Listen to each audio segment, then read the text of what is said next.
What's up mga boss? Dito na naman tayo sa ating munting channel mga boss. For today's video mga boss, dito lang tayo sa Manggahan ulit. Punta lang tayo ng Manggahan mga boss at mayroon tayong transaction doon sa maybe mga 30 minutes lang uwi na tayo agad. At binagawa natin din yung ating angle ng camera. At di ako nasiyahan kahapon kaya binago ko yung angle. So siguro ngayon medyo okay na yung angle ng camera ko. At saka binago ko rin yung aking audio settings.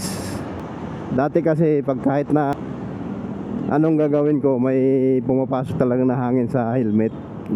Nandun yung pedestrian. May pedestrian na nga. Tumatawid kung saan mga boss. Tawid ka lang sa tamang tawiran. Kasi pag hindi ka tumawid sa tamang tawiran mga boss, ang tendency niya mga boss, ikaw yung makakadisgrasya o ikaw yung madidisgrasya. Ganun lang, dalawang lang mapupuntahan natin dyan. Mga ganyan mga boss. Blind yung driver nito mga boss. Malaki yung sasakyan niya Awareness lang sa mga tumatawid sa pedestrian. Dapat yun lang talaga yung gamitin, yung pedestrian lane, lalo na sa pagmataong lugar mga boss. Kasi pag mabundol kayo dyan na tumatawid na wala sa pedestrian, malamang hindi kayo sasagutin pa ng nakabunggo sa inyo dyan. Grabe yung traffic talaga rito. Yung ganitong oras mga boss, wala traffic talaga. Huwag mo na asahan yung Manggahan na maayos yung daloy ng trapiko pag mga ganitong oras. Yung kanto kasi dyan mga boss, wala talagang bigayan yan dyan pag mga walang bigayan dapat lagyan na ng traffic light yan dyan para hindi dire-diretso yung ibang sasakyan dyan. Dito mamaya mga boss, pag lumagpas tayo dyan, walang bigayan yung mga yan dyan. Tignan mo, kanya-kanya yan dyan, kanya-kanya yan. Unahan lang yan. Ang daming mga motor. Swelduhan pala ngayon. Dito sa lugar na to mga boss, ginagawa nilang pick up point ng mga pasahero rito. Jeep, bus, tapos nagbababa sila rito. Ginagawang terminal. May nakalagay na nga doon sa unahan na bawal magparad, pick up doon at saka magbaba ng pasahero at saka mag-pick up, bawal na doon. Ginagawa pala ng tambayan din. May ulit mga boss. Uwi na mga boss at tapos na ang transaction natin dito. Ngayong araw na to, hindi tayo nakapag-ride. Yung sinabi ko kahapon na pupunta tayo ng General Trias Public Park dyan sa may Biklatan, People's Park, General Trias People's Park. Kasi hindi yung panahon mga boss, naulan, nainit,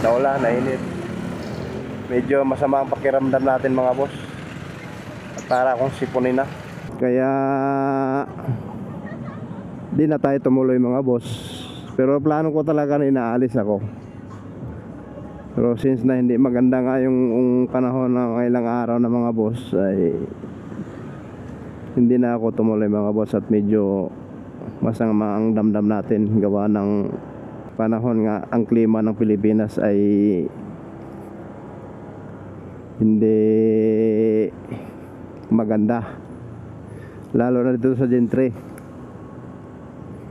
Ewan ko lang sa ibang lugar. Doon sa amin sa Mindanao mga boss, sabi ng kapatid ko tumawag kanina, mainit daw doon, sobrang init daw.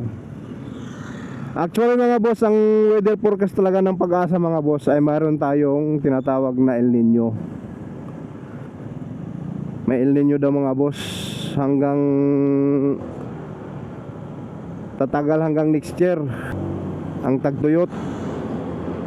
Iyon ang sabi ng Pag-asa mga boss sa weather forecast. Ngayon yung mga ganitong ulan-ulan na pakunti-kunti, ang sabi ay mayroong habagat. Pero ang weather forecast ng Pag-asa mga boys ay extreme heat. Kaya tayo ay maghanda-handa mga boss. Kasi either mawala ng kuryente, mawala ng tubig, matinding init yan mga boss. Kami sa bahay ay naghanda na kami na mayroon na kaming dalawang kulay blue na drum, lagayan ng tubig. Mayroon na rin, naghanda rin kami ng aqua tub. Mga boss, pang emergency cases lang.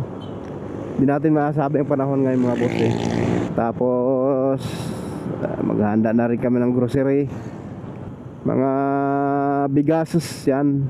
Bumili na rin ako ng tangke ng gas mga boss. Actually matagal na kami naghanda ng ganun. May mga extra kami sa bahay. Habang may pambili kayo mga boss, di naman masama mga boss maghanda tayo ng para sa own safety natin ba, mga pagdating ng mga kalamidad, di ba? Hindi masama 'yon. Kung may pambili tayo, may mga extra tayo, magpalandahan na tayo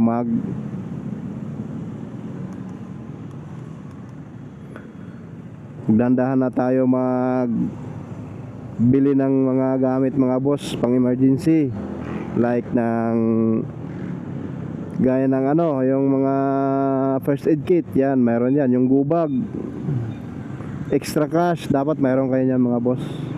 Kami may bala kaming bibili ng yung portable charging station. Nagkakambas-canvas pa si Mrs. sa online, sa mga tindahan. Malaking bagay din yung mga boss, yung online, yung portable charging station na yun. Pagdating ng mga emergency, magagamit po natin yun. Mga brownout, makapag-charge tayo, makapagsaksak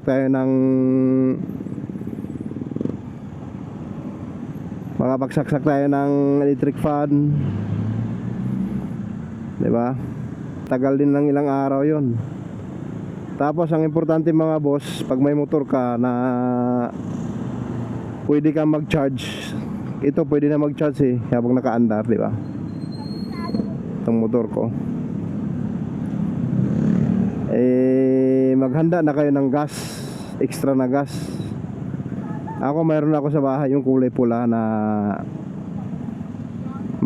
malaki-laki din yon. May nakahanda na rin akong gas doon na reserba. Nalala nyo yung mga kung kayo sa vlog ko, bumibili ako ng extra na gas. Ni-stock ko lang sa bahay yon. Ngayon pag medyo tumaas yung gas,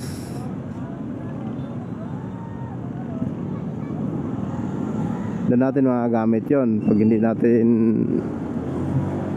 saka pag emergency, ating mga cellphone pwede natin i-charge dito sa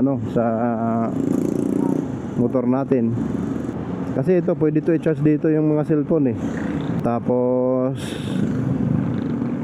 sa gubag naman nagdagdag kami ng mga mayroon kami dagdag doon kasi may gubag na kami sa bahay Mga karang araw bumili din si Mrs. sa online na tig-isa kami, yung parang bracelet na pito.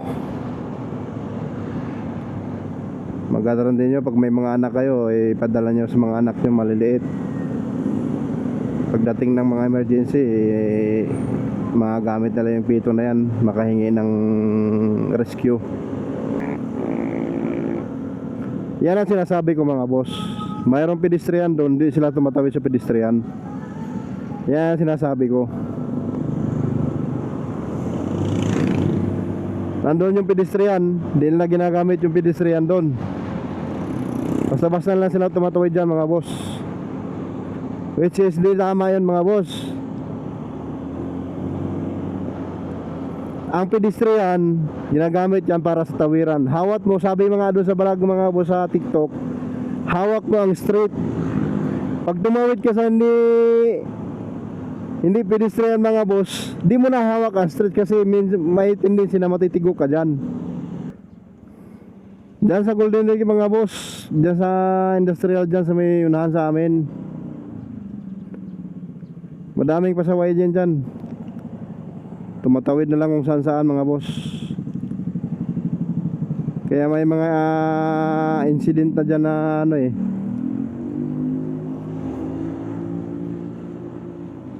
nabubundol dyan sa industrial na yan dyan.